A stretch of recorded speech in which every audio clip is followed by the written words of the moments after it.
So, what are we going to do here as we come into our final hours together? There are a lot of things we could do.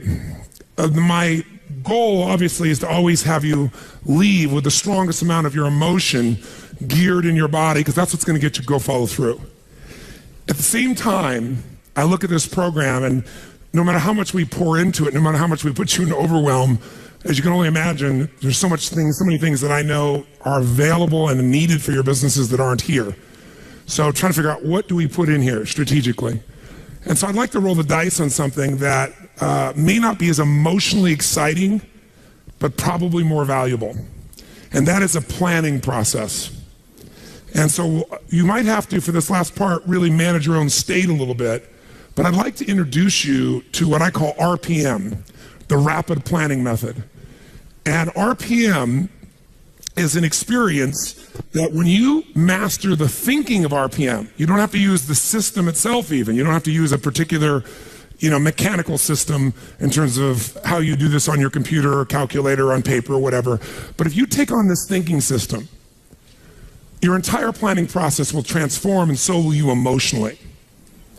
And most people in life, when they're trying to plan something, when they're trying to put something together, like plan their day, we all learned yesterday that what controls our focus controls our life. Whatever we focus on, we feel, even if it's not true. Do you agree with me on this, yes or no? And everything's trying to get our focus all the time, right? Advertising's trying to get our focus. Your phone's ringing, in your pocket it's buzzing, and that buzz is either your phone, or it's an email, or it's a text. There's this constant something trying to get control of our focus. But what you focus on determines your destiny in your life. So if you don't take control of it, somebody else will. And so the challenge is, even when we try to take control of our own focus, even we try and attempt to do this, usually there's so much distraction that it becomes very difficult to do it. And even if you did it in the traditional way, and you were going to go out tomorrow, and you're going to plan your day, or you're going to plan your week, you're going to go home. In order to plan it, you're going to have to come up with some answers for the week. And the question you're going to ask, if you don't know RPM, is what? What do I need to? Say it nice and loud. What do I need to? And that's a good question. It's much better than, why do I have to do this?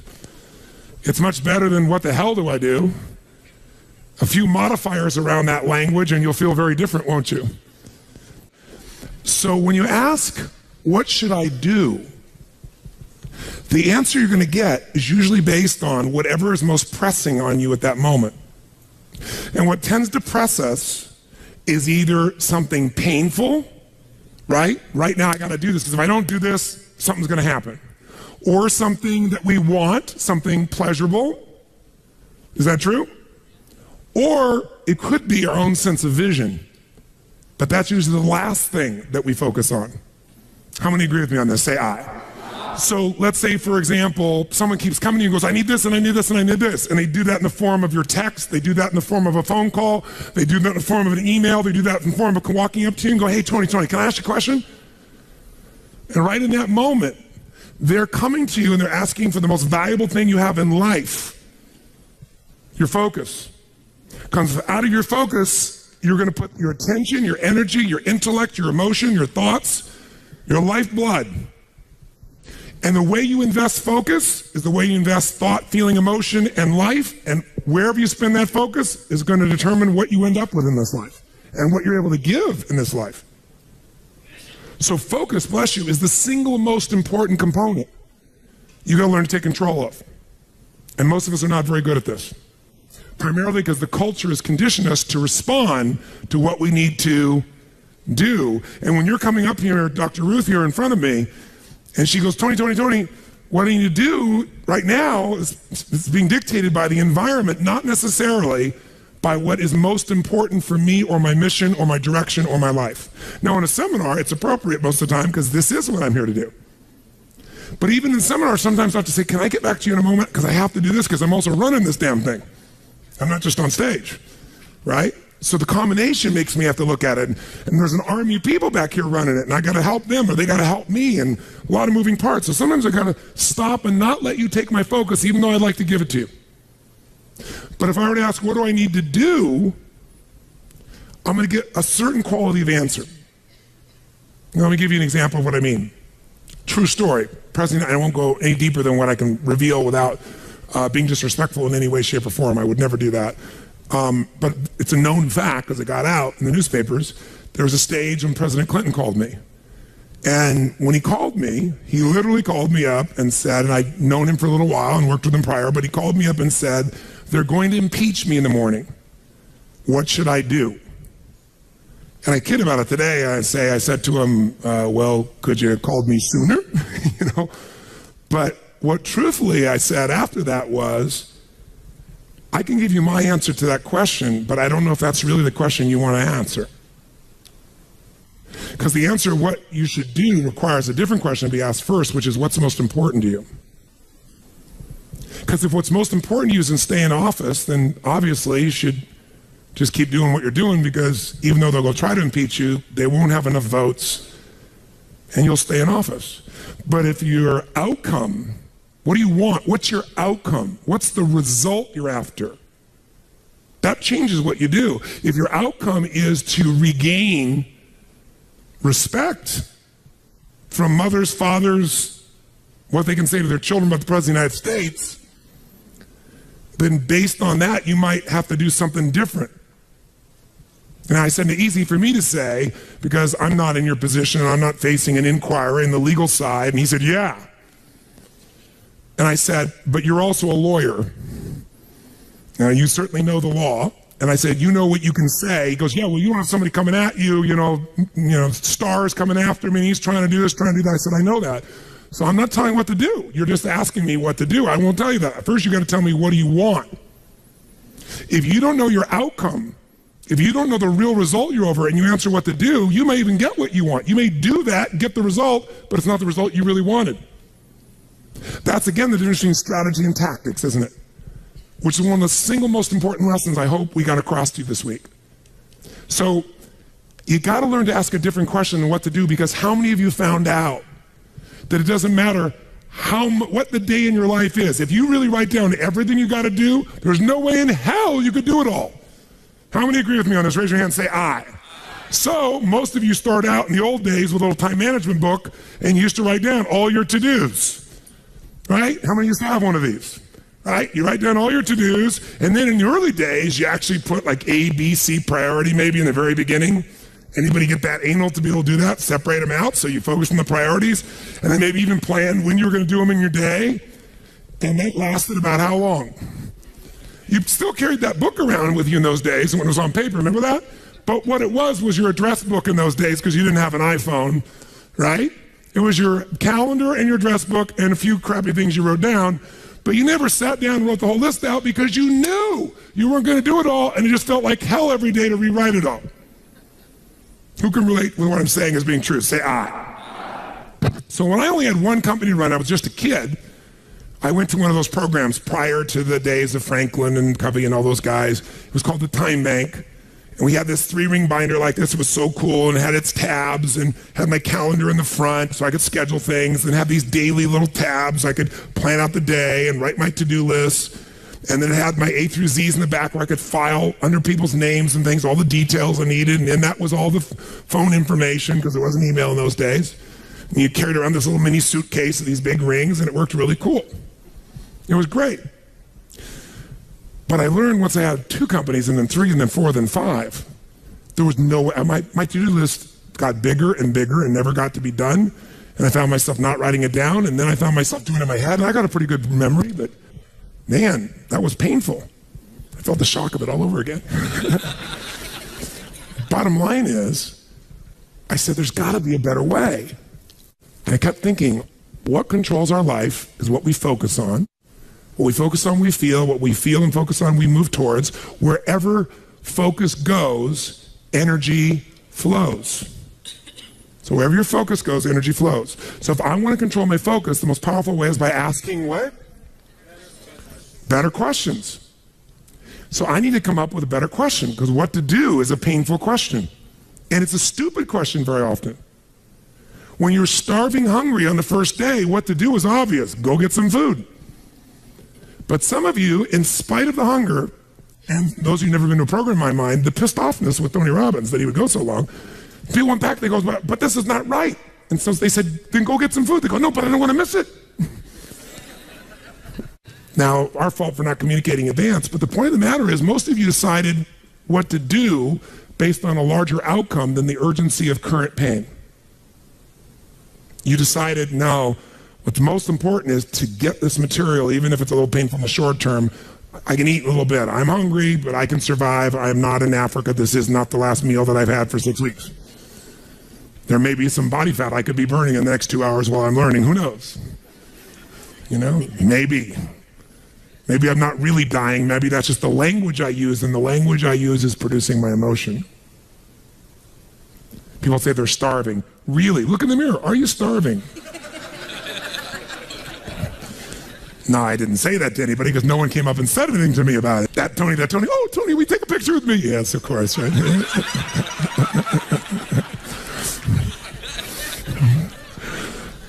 My point is this. Where focus goes, energy flows. You must control your focus. You do it with questions. If you ask the same questions as everyone else, you end up with the same answers. So, how did Bill Gates change his economic world? He was a software designer who didn't say, how do I make better software? He asked, and caught everyone else to ask, how do we become the intelligence that controls all computers worldwide? How do we become the intelligence that controls all computers worldwide? Now, when that's your outcome, do you end up with a different to-do list than if your outcome is to build the best software, yes or no? Yes. And that's why he's one of the richest men on earth. Change your question, change your life.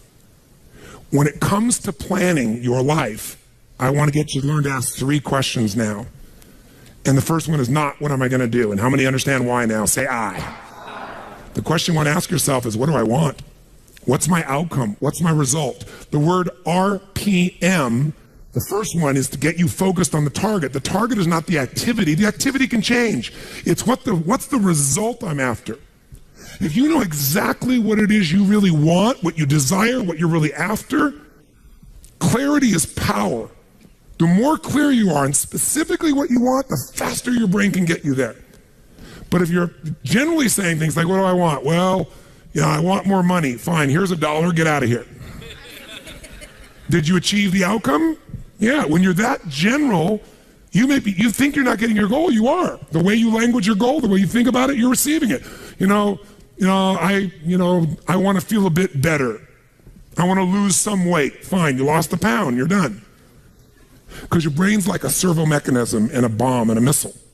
In the old days, you shoot a missile and the target was going, and if you missed the trajectory, you missed it. Today, what happens when the missile's not on course? What happens? It locks on the heat signature, and what does it do? It moves and follows it. That's the way your brain is if it knows the outcome, if it knows the result. So RPM starts with, I got another result. This is a results planning system. The rapid planning method, but you can think of it as a results planning system. I need to know the result I'm after before I ever ask myself what to do. That takes more time, but it's worth it. Now, for time's sake, I'm not going to do this with you right now, but I'll tell you what I do when I've taught this to people and I've got a full weekend to do this in. Just to give you a picture. If I asked you right now to write out your name, your full name. Now, some of you abbreviate your signature, but write out your full name in cursive. Go and do that one time. Write out your full name in cursive. I can't even use the word cursive. Is that really the word people still use? It means in handwriting, I guess, but in cursive. Just write it out full name, because you can do this later on. Full name. If you normally abbreviate, don't do that. You have to write out the full name. Now, if I had you get with a partner, and you can try this later if you want. I'm just going to tell you because I don't want to take the time because we have such limited time today. And I have your partner say to you with a stopwatch here, okay, ready?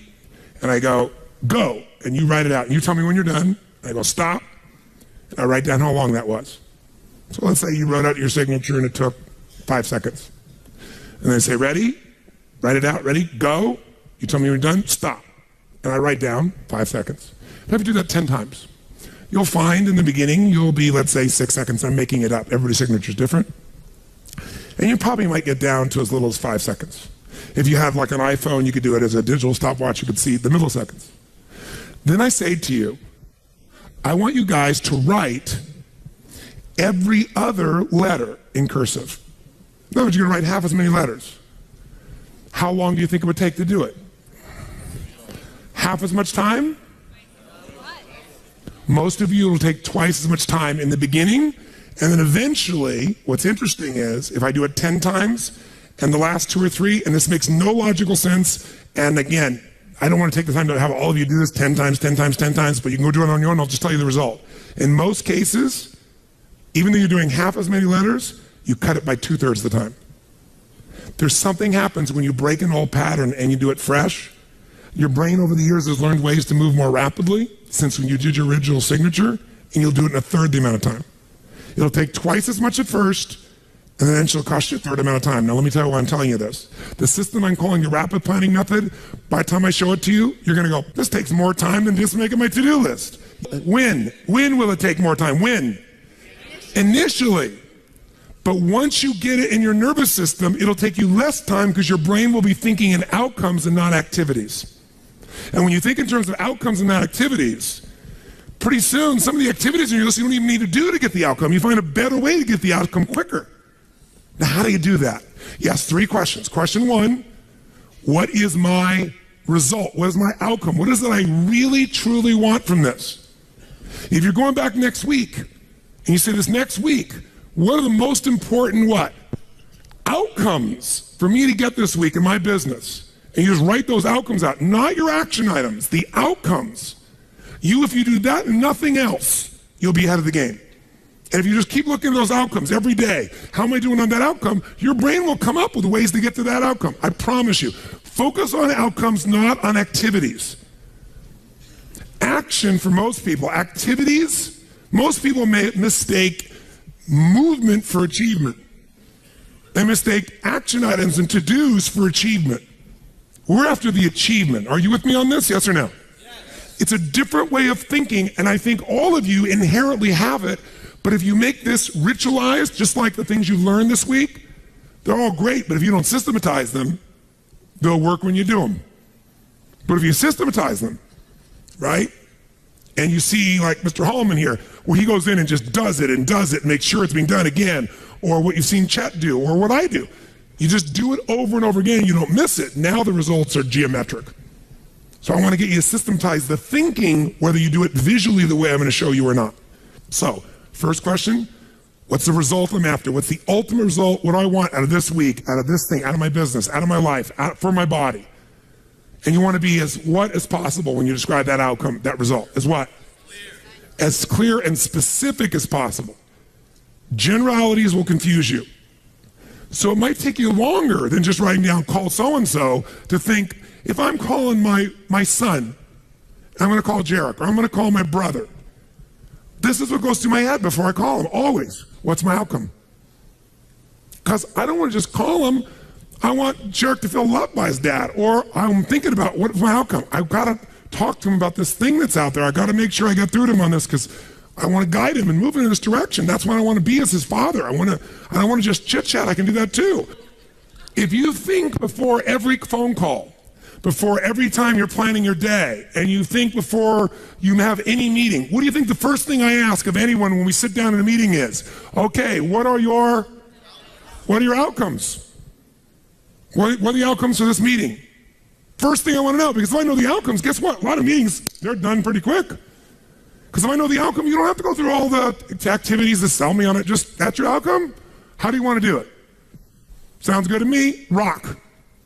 That's how you make a meeting productive. I know a meeting's productive not by the hours or time. Sometimes it takes longer to the outcome than you want, but I'm going to get the outcome. That's, by the way, what you see with me on stage. That's why my times vary, but it's based on an outcome. I'm going to get that outcome. I don't give a damn whether it's the right time or not. I want to do it in that time, but I must deliver the outcome. How many get that? And by the way, how many like to have your company focused on outcomes, results, and not activities? Say aye. People say all the time, well, did you get that done? Well, I left them an email. I left them a voicemail. I've sent them 3 emails. How many times have you heard that? When that happens with me, I'm like, but I don't show it. I just like, really? Wow, that's fascinating. We'll explain about our culture. It's about getting the result. So I can help you if you can't figure another way to do it, but there may be 12 other things we might want to do. Maybe they don't have the answer. Maybe somebody else can give us the answer. The outcome was to get this information, not to leave an email or 12 or 3 voicemails. That will not do any of us any good. How many follow? Now, whether you get the outcome or not, whether you get that result, will be based, first, do you have clarity? And the second thing is, whether you got enough emotional juice to keep going after it when things don't work out. So the second part of RPM is the purpose. RPM, by the way, how many knows what it means when you increase the RPMs in a car? Anybody here? What does that do? It builds up what? Power, speed. Higher RPMs, you could explode through something, right? You can make something happen. So think of this metaphorically also, this rapid planning method, this result planning method. So it's rapid planning, it's a result planning. You want a results-focused, purpose-driven, massive action culture. That's what RPM stands for. It's how you build up power and you break through. But whether or not you get that result will be, are you clear and specific? But also, do you have enough juice when it doesn't work out? How many of you are going after an outcome in your day or in your week, and for whatever reason, you're not able to get it? The person doesn't respond, they're not there, the thing's not there, something interferes, somebody interrupts you. Who's had their plans interrupted? Raise your hand and say, I. So whether you keep doing it or not is, do you have enough emotional juice? See, guys, you all know out of this week, you got more than enough to take your business to a whole nother level. You got more ways. You can go home and be artists now. And some of it, went by so fast, but many of you get the program, you'll watch enough times, you'll be there. Somebody's going to invite us in, we're going to be there and make sure you do it. So it's going to happen. But the art of it being followed through or not is going to come, do you have the emotion to follow through? And that needs to be a part of your thinking also. So the next question I've always asked, besides the outcome, is why? Why is more important than how? Why are we doing this? What's the purpose? Purpose is more powerful than object. Purpose is more powerful than object. You say, I want $1 million. That's a great objective. I want $1 billion. Great objective. I want to feed 3,000 children in my community. That's a beautiful objective. It's even more specific. But even that objective, you might get excited about, so you realize what it takes to feed 3,000 kids, right? And the politics involved, and all the people that don't follow through. And then you have this good intention, and somebody else is pissed off because one of the kids didn't get fed. Right? And you did everything you know how to do. What's going to make you keep going? Purpose. Why do you want to feed those 3,000 kids? Why do you want to make that $1 million, that $1 billion? Why are you going to take your business to the next level? Why is the most important thing to know, because that's where all the emotional juice and fuel is to actually get you to go through when the challenges show up. Every person you see who's on fire and is successful knows the why.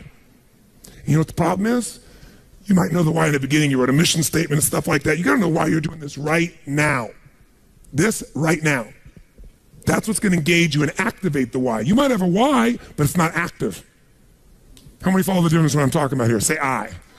Otherwise, that little law of familiarity shows up. Well, we're doing this because da-da-da-da-da, and you repeat the why, but it has no emotion behind it. See, if I take a stick pin, no, I don't see anything like that, but you know when a woman has a blouse and they have like a little stick pin in it? Let's think that stick pin is a word. And I take that stick pin and I throw it at you. Are you going to feel it? Barely. But if I take that little stick pin called a word and I wire it to the back out of a giant iron bar called emotion, now I can take that stick pin and put that thing right through your heart. That's the power of why. RPM. R is the result, the outcome. What you're after, P is the purpose. It's the why. 80% of success is why. 20% is how. Get a big enough why, people will figure out how to do it. Yes. How many agree with me on this? Say I. So you better know your why. So, talking to the president, tell me something. What's your outcome? And then why? And then once we know the why, we know what you're after and why, then the question is, how do we do it? We know what we're after, why, how do we do it? By the way, are there lots of hows to get to an outcome, yes or no? Yes. Are there many paths to get a result, yes or no? Yes. Some are more efficient than others. And you're not going to know, so you know what you do? You brainstorm out all the hows you can think of.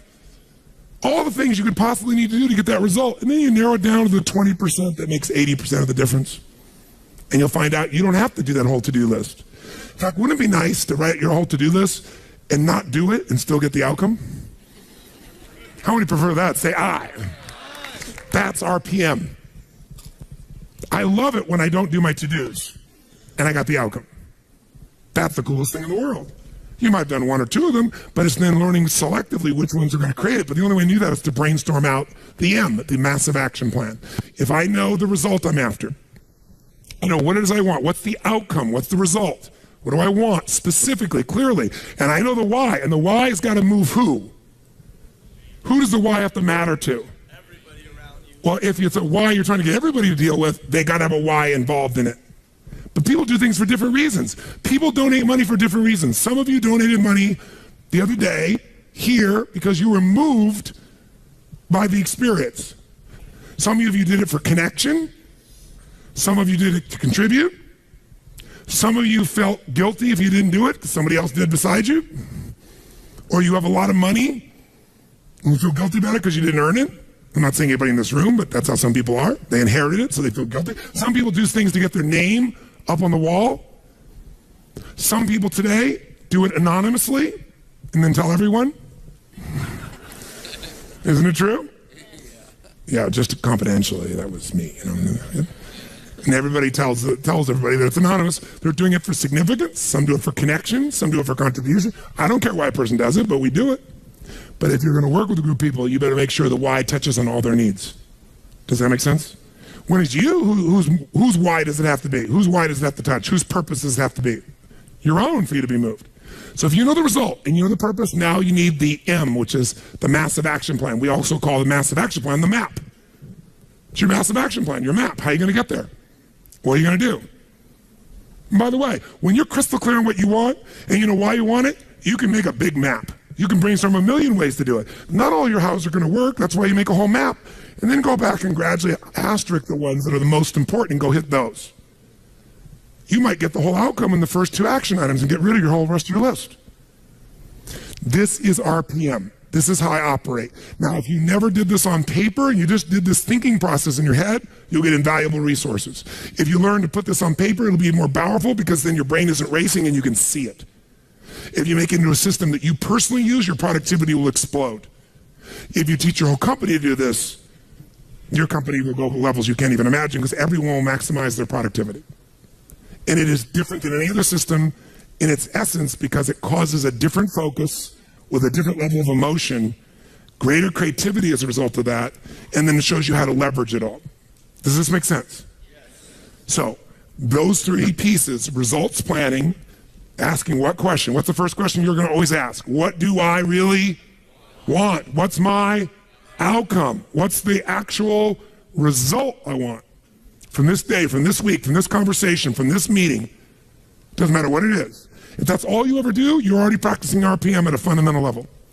But if you want to juice it up, you ask the second question. What's the second question? Quick. Why do I want it? Why? What's juicy about this? What excites me about this? What do I really want about this? If I'm going to call this person, why am I calling them? And then you know what? When you get a stronger why, the action items change because you're in a different what? Who knows? A different what? Make that same call without any clear outcome and any clear purpose, or the outcome is get back to them. That's my goal, get back to them.